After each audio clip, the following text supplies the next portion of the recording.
All right, people, so let's talk a little bit about Ingerson and Naraine 2019, and this is a case study. And I'm not quite doing a presentation about the article because I'm switching it up a little bit. In the case study, they're talking about Patrick Murphy, who is a fictional character, and I'm actually gonna put you in their shoes and I'm gonna make you the star of the show, right? And so let's assume that in your future career, you're this amazing person and all you do is study the cultures of organizations and see what is it that they're currently doing and how they can do it differently so that they can change their culture and their practices and then communicate that externally as well as internally and have a better public relationships, better communication with their stakeholders, and just better practices in general. So let's say that you have lots of practice developing credibility, trustworthiness, projecting renewed cultures to stakeholders, achieving equity and honesty, not only in stakeholders, but also people that are protesting the practices of your organization, saying, that there are cultures in organizations that are unfair or dishonest, and so you can help them be more socially responsible in their practices. And you can create, within organizations, you can create these committees or these units of integrity, and you can create organizational strategies that can help end those cultures of entitlement within the members of the organization.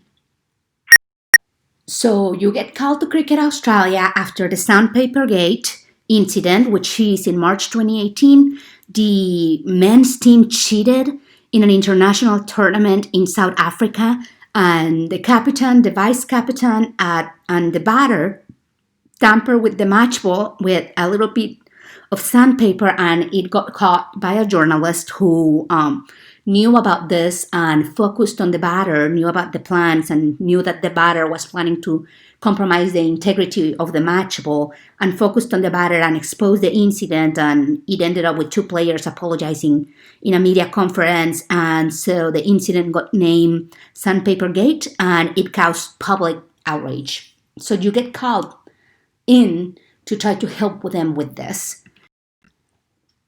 Now, this is problematic because Cricket Australia is claiming to be not only the national sport, but also the governing authority of Australian cricket and the custodian of the game. They claim to stand on three values, which are how we play, the spirit of cricket, and integrity. And they claim to have this philosophy, which is sport for all, with the purpose of inspiring everyone to love cricket. And so they have this staff restructuring in February 2018 and an executive management team to steer the sport forward in the next 5 years in areas like game and marketing development, team performance, events and leagues, broadcasting, digital and commercial, public affairs, strategy and finance. And despite operational complexities, there is always a need for collaboration across institutional units. So you get there and you get handed these 5 files. The first one is an integrity strategy. So the power and authority, it says in the file, is from a central source. So they have this, integrity group. However, the CEO and the risk and compliance manager are not really collaborating with the members of the unit. So the values and the beliefs that they had to manage have a little bit of integrity issues. So the CEO manages the resources and they just exercise all the control. And then other shared values, attitudes, and beliefs are often not very clear to you yet, because usually those are going to be embedded in the culture and the organization, and they're going to be revealed after you take a deeper look at the clues and the cultural indicators in the organization. So you move on. So you move on to file number 2, and you learn that Cricket Australia is really dominated by a traditional hierarchical structure, and that people just really moves up the ranks if someone has worked there many, many years, and someone else moves up or moves out through retirement. File number 3 has a lot of information about sex, diversity, and the workplace. And you learned that there is a 4-to-1 male to female ratio, so they don't have a lot of females. Only 25% of the employees are females, and the very few women that are there do not occupy a lot of management responsibilities. So some of them have tried to request a 4-day work week under, the rationale that there's flexibility in work arrangements, and arguably this is going to improve staff morale and encourage a better work-life balance and enable workers to think more creatively about the management of their jobs. And management was very cynical about this, and the CEO threatened people who work from home when he was out of town. So staff rarely disclosed their work arrangements or any creative or flexible solutions to improve work conditions, and there was very low morale.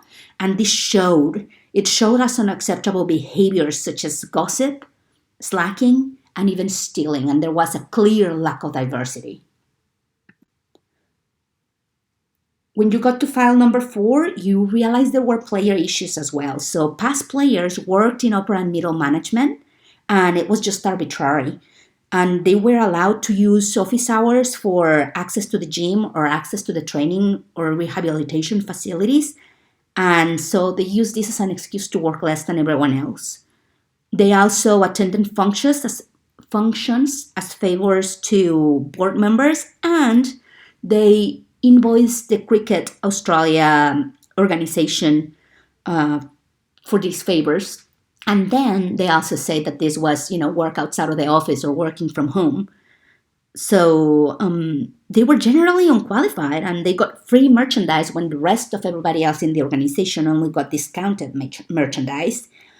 And they perpetrated this masculine work culture, and just female staffers felt really powerless to challenge it.